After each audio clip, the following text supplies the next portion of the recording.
please rise as you are willing and able for our hymn from the Gray Hymnal, number 358, Rank by Rank, Again We Stand.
We bid you welcome.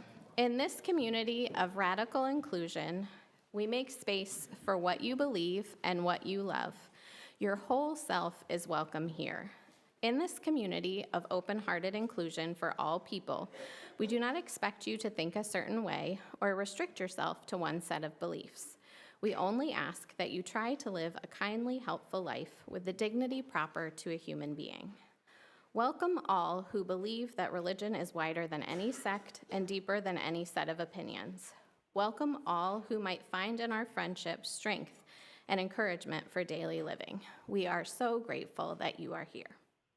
My name is Katie Coker, and I am the service leader today. My pronouns are she and her. Thank you for spending your Sunday morning with us, whether enjoying the service in person or online. I'd like to extend a special welcome to any visitors today. If you would like to know more about us and would like a follow-up, please make sure to complete a visitor form that's found in the back. Please take a moment to silence your phones, but we encourage you to share your presence with us on social media. Now we have a few announcements. Calling all members. Today is our congregational meeting. The meeting will take place in the meeting house following service. Members of the congregation will vote on annual business items of the church, including the 2025-26 leadership slate and the 2025-26 budget. A short lunch will be offered in Adams Hall after the meeting. So we'll begin right after service. There'll be a check-in table in the back so we can set up quorum. I also have an announcement for who won the Peeps show. We raised $91 for affirmations, so that's awesome. The winning diorama was Peeps at the Capitol, but that was Kelly Petrie's, so she has recused herself from winning So the winner is the Lukic family with Moana. Yay, Lukiches! Second place is Liz Knight with the Lions. And the Setons are in third place with the Peeps Not Melting in the Desert. So for our 3 winners, please see Kelly Petrie after the congregational meeting. Real quick, she will have her Peep headband on. She has your prizes. We have an announcement from Social Justice about tonight's Save the World. Yes.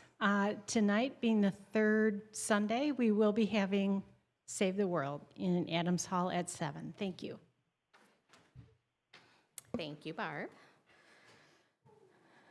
Please check the UCF website and your emails for other announcements about upcoming events.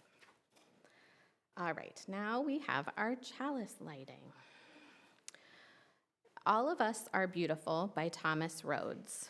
We come in a variety of colors, shapes, and sizes. Some of us grow in bunches, some of us grow alone. Some of us are cupped inward, and some of us spread ourselves out wide. Some of us are old and dried and tougher than we appear. Some of us are still in bud. Some of us grow low to the ground, and some of us stretch towards the sun.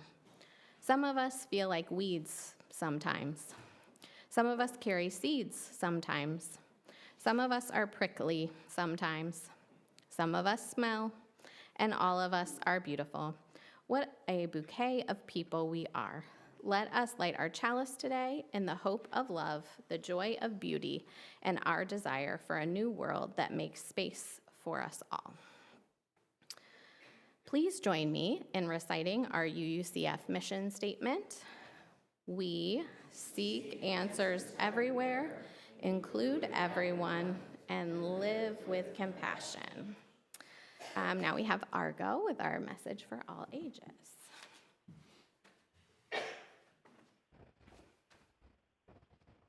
And this one is just going to be on the screen so you can stay in your seats. So this book is called You Really Truly Do Belong by Gina Cassava. When I arrived to this world, everything was one big whirl. So many places, so many faces, and oh, so very many races. Where should I go exploring first? I was so excited I could burst. This world was so big and vast. I couldn't wait to find friends fast. The first group that I came across was outside playing lacrosse, but I'd never played that game before, and I didn't want to ruin the score. Since I couldn't play along, I felt like I did not belong. I walked up the hill and around the bend, hoping to find some different friends. The next group that I landed on was playing outside on the lawn, dancing and singing with each other, one song after another.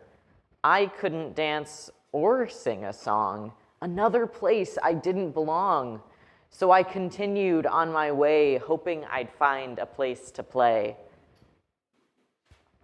The next group that I found was lifting rocks off the ground. This group was so strong and tough, it made me feel not good enough. I kept on chugging right along, hoping to find a place where I belong. After a little bit of walking, I found a new group of people talking. This group had to be the one. They were having so much fun. They were building a racing car. I could tell they were really smart. I was afraid that I'd look dumb and that place would never come where I would just feel like I belong. And so I just kept moving on. But then I thought, this can't be right. I cannot give up this fight. I'm going to find someone like me, even if I have to climb a tree. Up and up and up I went, hoping to find someone to befriend, but I did not see anyone around. But I did see a tiny town.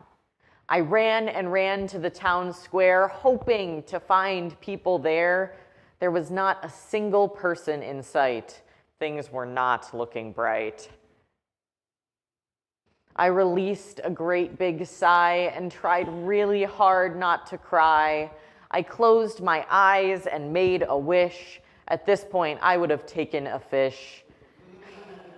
But then a voice said, "Come along." I hoped that it would take me where I belong. I followed the voice through town, and I couldn't believe what I found. The voice led me to a stage. I was a little nervous. It felt so strange. Whoever was out there, I couldn't see, but suddenly a spotlight came on me. "Is anybody there?" I asked. The crowd responded, "You made it at last." Who were these voices? I had no clue, but my curiosity grew. "We really just want to be your friend if you would just come back again. We've been trying to tell you all along, you really, truly do belong. For the first time since I'd come here, I didn't want to disappear. My heart filled up with all their love, and everybody gave me hugs. It didn't matter if I could play lacrosse, or dance, or sing, or toss a rock. What mattered was what's in my heart. It all came down to one belief that I am now ready to put to sleep, that there was not a place for me to be the person I wanted to be.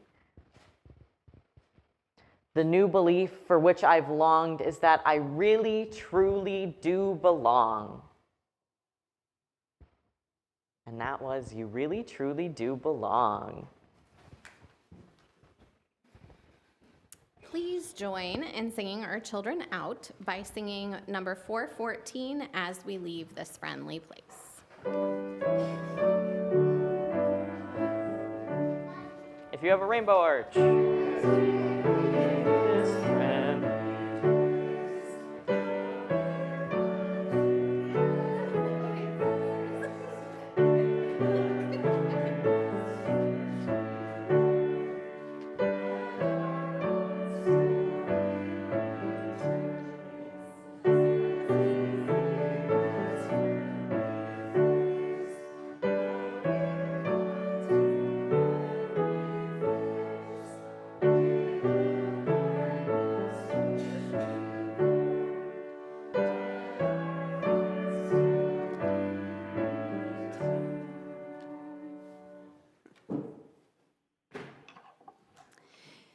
My name is Reverend Karen Madrone, and my pronouns are she and hers, and I have the privilege of serving this congregation.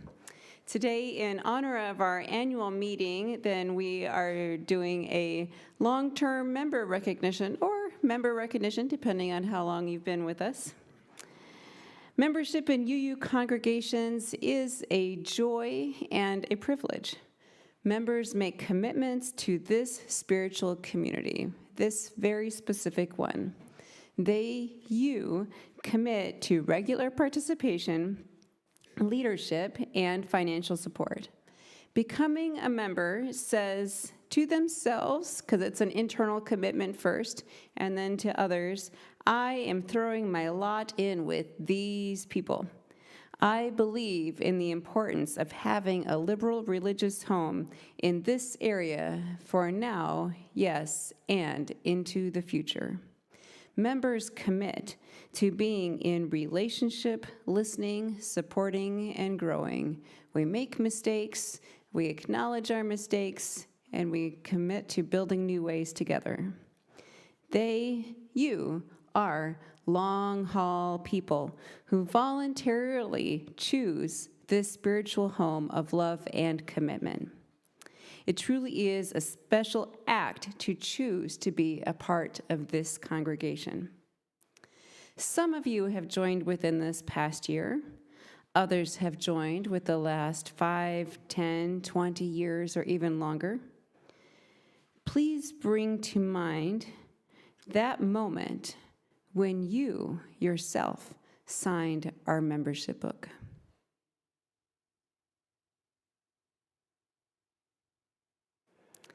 Think about who was with you. What was that moment in time like for you?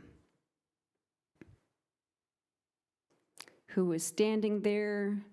What made you decide to sign the book that day? In a moment, I'm going to ask everyone to stand and sit down or raise your hand and bring it down, depending on the year that you joined. So call to mind not just the moment, but now try to think of what year that was, and then think of how many years you have been a member. And it's okay if you're guessing. We're not grading you here.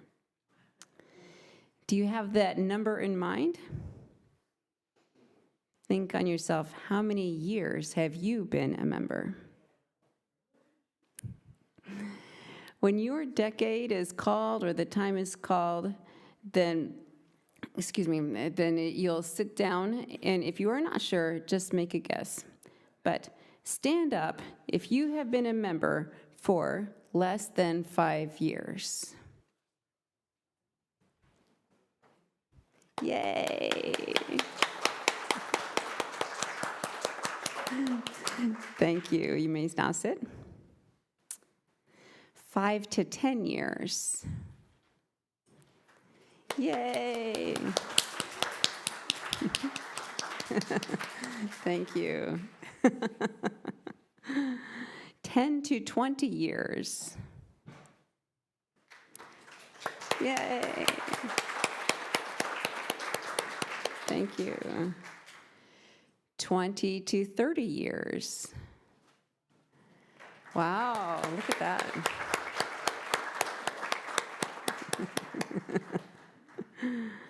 30 to 40 years.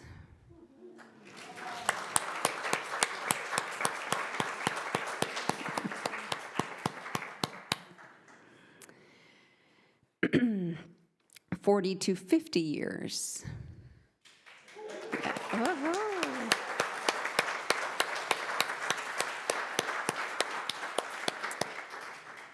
50 to 60 years. Joe, yay!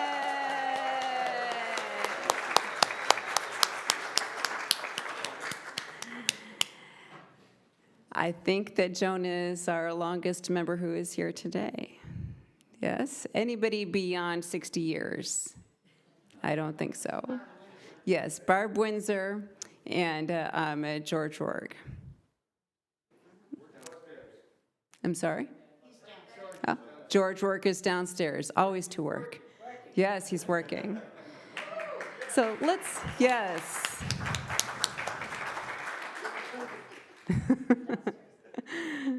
So in recognizing this long time commitment to our faith, this is one that each year, all of you will hopefully continue to move along, and I'm so appreciative, and all of you should be so appreciative of the long time effort that people have put into this faith and what you have seen over the years. All of us are grateful for your presence, everybody from the newest members within the last 5 years, some of them this year, just a few weeks ago, and all the way to 50, 60 years and beyond. Thank you so much. And now I'm going to call up Becca Seaton. She is our nominating chair. So last fall, we had a leadership dedication for the leaders who were elected to their roles at a year ago's congregational meeting. Now, we take time during this service to thank them for their hard work and dedication. From the executive board, Katie Coker, Barb Eglinton, Linda Brown, Jamie Sanchez, and Mark Petrie. From the committee chairs, please come on up. Hope Sorensen, Marie Lowry, Jim Tedesco, Kelly Petrie, Jesse Sanchez, and Karen Duguay. Thank you.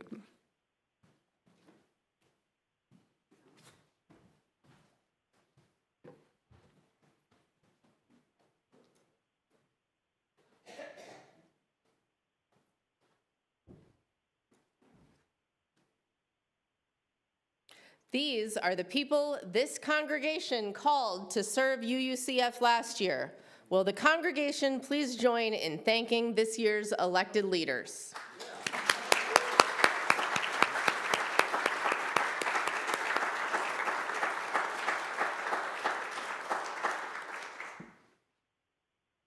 You have a line now.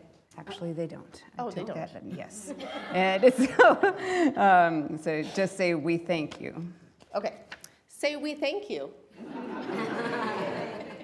That one part didn't come out of my list, so I apologize. Is the rest of what I have right? Yes, so after each one, then just say, "We thank you." Okay, so your line is we thank you. Let's practice that.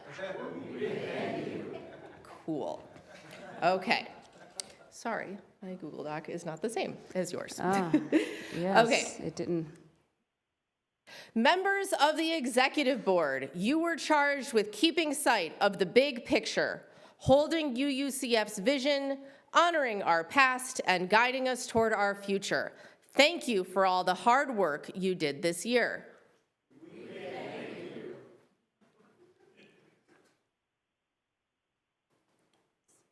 Committee chairs, you were charged with keeping sight of your particular piece of our community's mosaic, advocating for the needs of the area of our communal life, which is your specific concern, and working with one another for the common good of the whole. Thank you for all the work you did this year.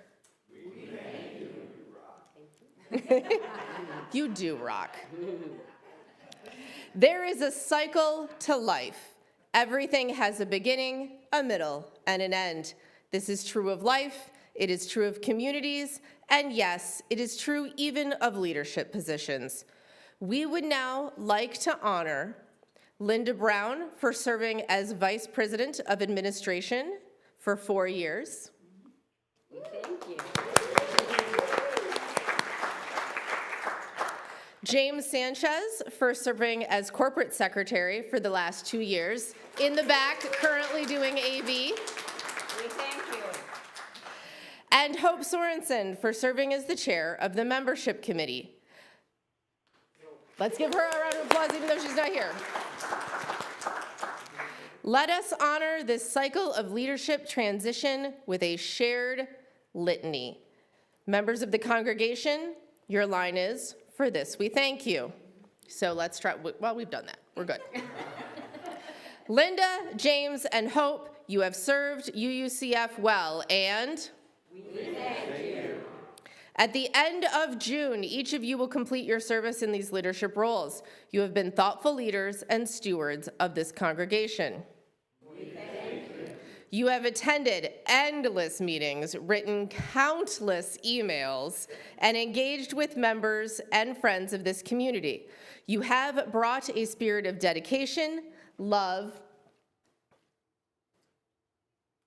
and a deep, abiding faith in the growing, evolving spiritual community that is this congregation. We thank you. And- we thank Jessie, too. Yes, I apologize, Jessie. I forgot to include her in the list. Okay. Let's give Jessie an extra round of applause because she has done everything. Okay. And in the next month or so, you are ending these commitments that you have held with such care. Each ending is also a beginning, the beginning of a new role, perhaps the beginning of a time when you can simply be here in worship and community, the beginning of a time of renewal. We trust that you will find the right way to nurture your spirit and this community. To all those sitting in the pews, you too have opportunities for endings and beginnings. May this litany serve as a reminder that all members and friends of UUCF have the ability and obligation to say yes to service in this community, and also to say yes to stepping down when your time is done, even if it seems there is no one else to take your place.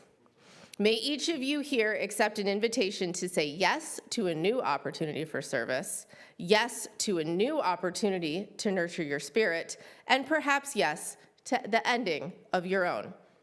We trust that you will find the right way to nurture your spirit and serve this community. Let us now show our appreciation to all these awesome leaders with a round of applause.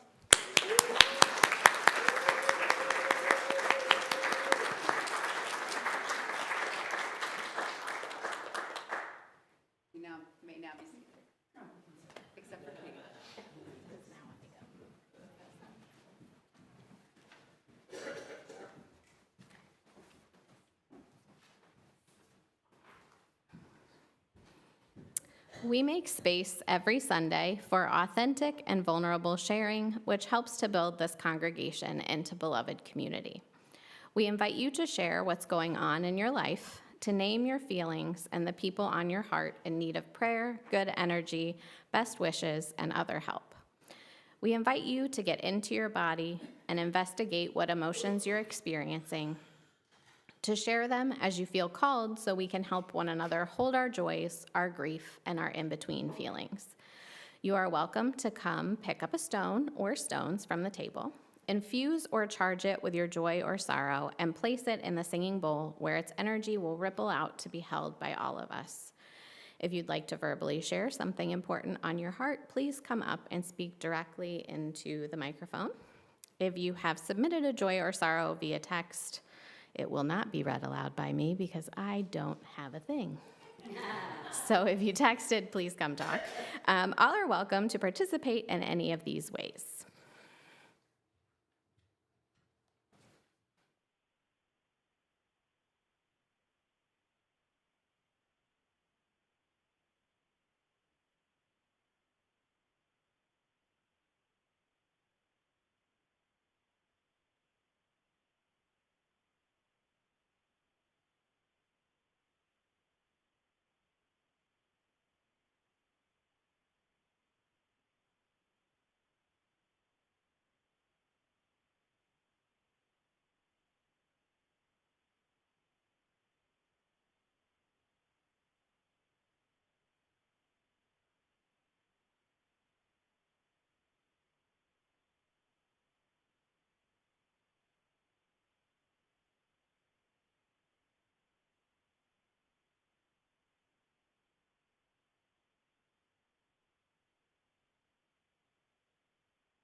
Three candles for the intentions that rest in the silent sanctuary of our hearts. One for the joys, one for the sorrows, and one for the strength of the gathered community that can support you and bring you peace.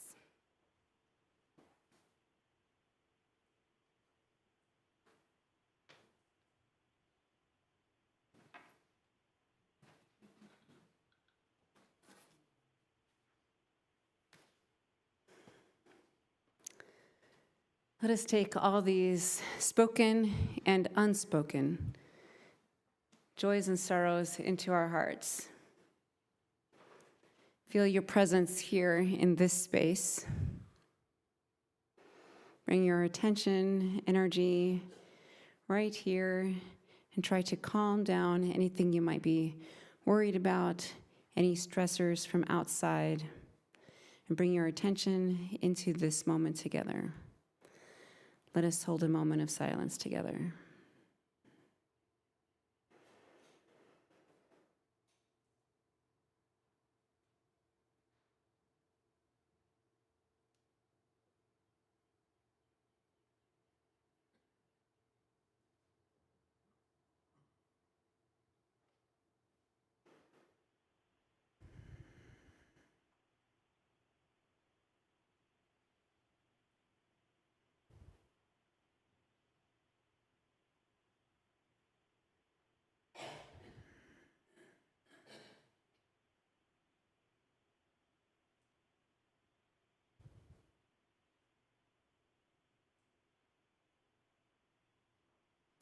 Please join me in thinking and feeling these words.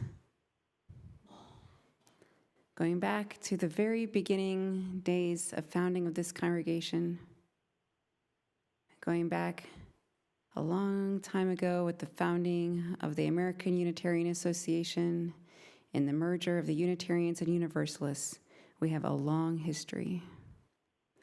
Let us remember how connected we are going back for so long, and to each other now in this space and into the future.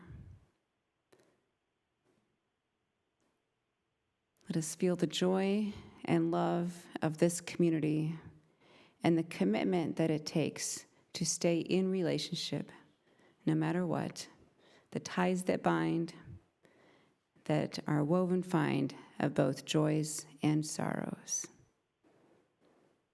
Let us hold another moment together.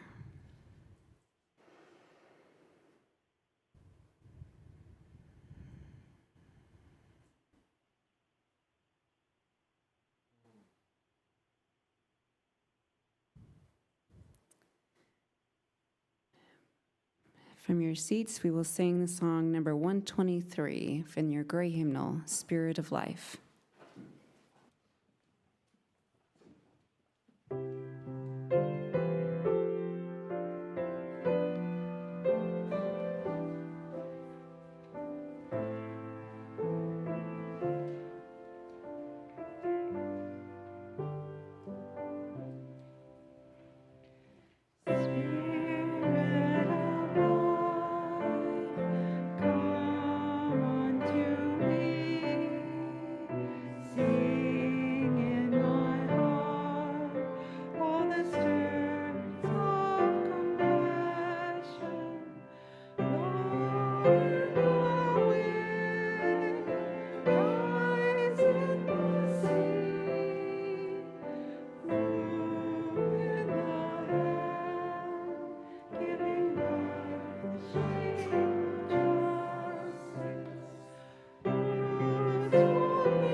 Generosity is one of the spiritual values that we recognize as central to our personal and institutional well-being.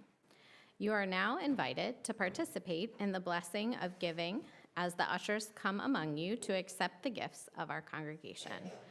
You may also give online via the QR code on the back of your order of service. Thank you.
Please join me in reciting the offertory blessing that can be found in your order of service. To the work of creating beloved community within and beyond these walls, we dedicate ourselves and our offerings.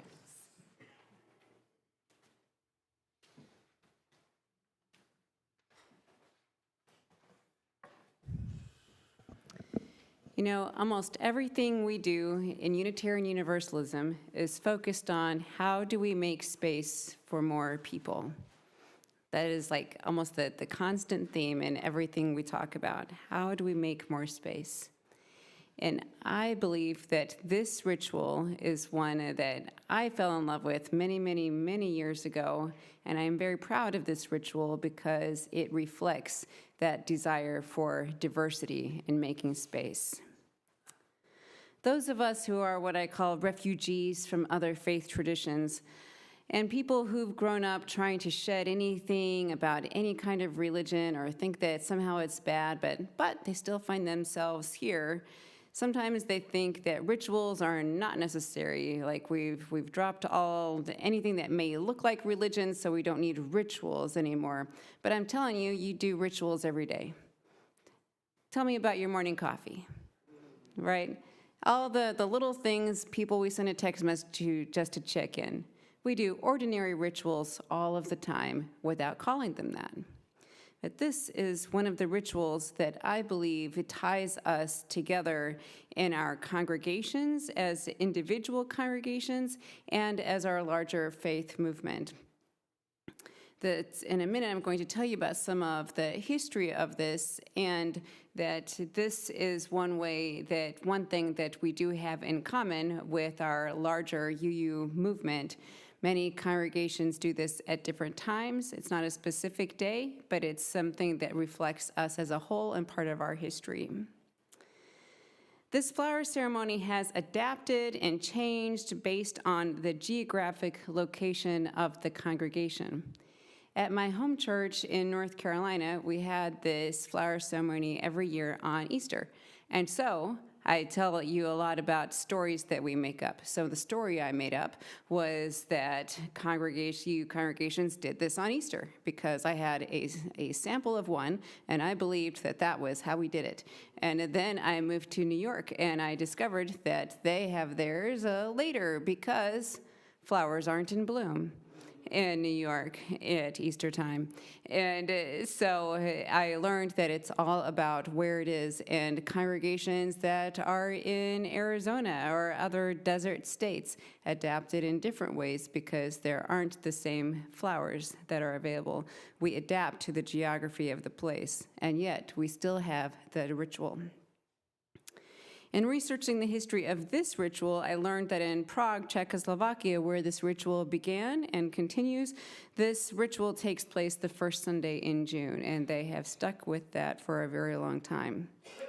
Many of our congregations have already had this ceremony, and some are going to do it the first Sunday in June to coincide with the church in Czechoslovakia. These changes and adaptations, I believe, are a reflection of how we as humans and Unitarians also adapt. So I'm going to share with you some of this history, and I read this every year, But I think that it's especially poignant now and maybe more so in the future. But just to know, we have a very long history of standing up to tyranny and standing up against authoritarianism. And this ritual, I believe, is a part of that history. So this is from The Story of the Flower Communion, written by Reverend Sarah Movius Schur. This is a part of a packet created specifically for the 100th year celebration of this ritual, which was last year. Reverend Movius Schur writes, "The story of the Flower Communion begins in Prague, Czechoslovakia, in June of 1923 with a Unitarian minister named Norbert Čapek. The city of Prague was in turmoil as it tried to recover from World War I. Czechs had traditionally been staunch supporters of religious freedom, but during many years of German rule, they had been forced to practice Catholicism. The people of Prague, embracing their new freedom, were trying to rebuild their community, but they were faced with widespread hunger and were lacking necessities such as warm clothes. Reverend Čapek was the minister of a new and growing Unitarian church in town. Čapek knew that during these hard times, people needed something special. I think of it as the song Bread and Roses. People need both life necessities and beauty. He wanted to create a ritual that would bind his diverse community of people together. So Reverend Čapek looked to the beauty of nature to find a solution. For this special ritual, he asked everyone to bring a flower to the church. Can you imagine? This is the very first time. He brought them to bring something. It could be cultivated from a garden, or it could be a wildflower from the side of the road, what a friend of mine who's a flower farmer calls roadsidea. Even a twig or leaf would be fine. Just bring something that you see. As people entered the church, in their tradition, then a group of women at the back would put them all together in a bouquet, and they were brought up as part of the ceremony. At the end of the service, everyone was invited to take home a flower, but they were to take home a different flower than the one that they brought. You couldn't bring up daisies and take home daisies. It had to be something that someone else brought. This is the first service of what came to be called Flower Communion. Reverend Čapek wanted the diverse flowers in his communion to symbolize people, the diversity of the people. All people have value and are important. The service was very successful. We're still doing it. In 2025, touching many people deeply, it became a church tradition. But this story also has a sad part. Hitler's troops began to occupy Prague in 1939, and by 1940, the Prague Unitarian Church was under the surveillance of the Gestapo, the Nazi police. Reverend Čapek and his church were not popular with the Nazis.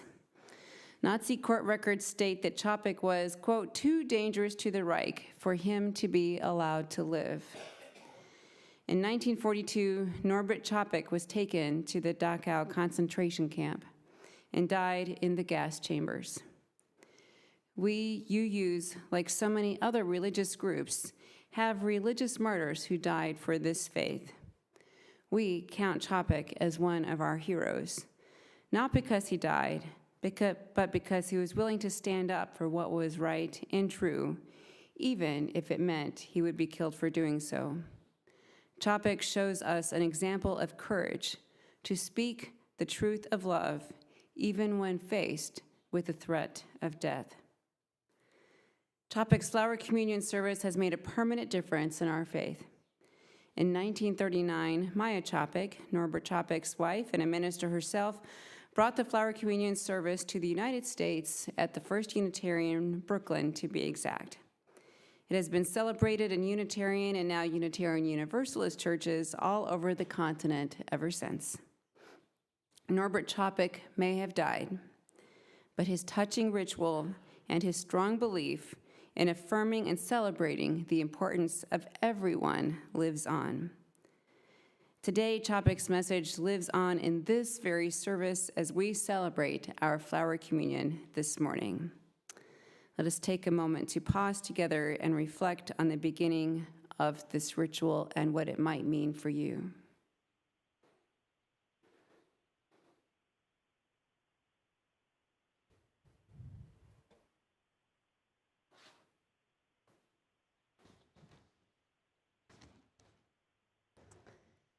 Let's bring your attention back to this moment. The flowers you see here before you were brought to the front of the meeting house or sanctuary by those of you present today. As you look upon these flowers, consider the diversity of this congregation, people who are here and not here today, and they represent so much more. They represent how each of you is special and unique, and together, like these flowers, we create something beautiful that was not here before. This ritual consists of each of you coming up and taking a flower you did not bring, and later, after today's annual meeting, you will bring it home as a reminder of the beauty shared together.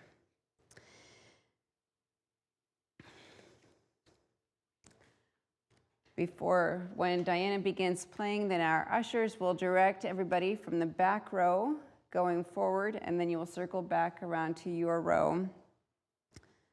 Participation is not required. Like all things, it is not required. Your presence in this ritual is gratefully received, even if it is just your energy and presence into the ceremony. Some of you may be visiting for the first time today, or did not know or forgot about the flower communion, which is totally fine. Though some have come without a flower, others have brought extra flowers. There is always abundance. Everyone is welcome, and everyone can partake of this special ritual. Through some miracle, similar to the story of loaves and fishes, there are always flowers left over at the flower communion. This is the grace of our beloved community. All may come forward, and all may receive. Thank you.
Join me in the spirit of this prayer written by Norbert Chopik, which is also number 723 in your gray hymnal. In the name of Providence, which implants in the seed the future of the flower, and in our hearts the longing for people to live in harmony. In the name of the highest, in whom we move, and who makes mother, father, parent, siblings, friends, and relatives what they are. In the name of sages and great religious leaders who sacrificed their lives to hasten the coming of the age of mutual respect. Let us renew our resolution sincerely to be real community, regardless of any kind of bar which estranges us from each other. In this holy resolve, may we be strengthened, knowing that we are God's family, the human family, that one spirit, the spirit of love, unites us, and endeavor for a more perfect and more joyful life. The second page of your order of service that was handed out to you is the song Becoming. The choir, you can go ahead and come up, is going to sing it through completely, all 3 verses. And I would like you, when you listen to the words, to feel the words for yourself. Where are you becoming yourself? Think on how others are becoming and how are we becoming. They're going to sing it through completely, all 3 verses, and then I would like all of you to stand where you are and sing the words. So the first is listening to the words for all of you, and the choir is going to sing the words. And then I would like all of you to stand or experience it wherever you are, however that works for you, and to really embody the words of I am becoming, you are becoming, we are becoming. What are we now becoming in our new, ongoing revelation of this community together?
Our benediction is by Theodore Parker.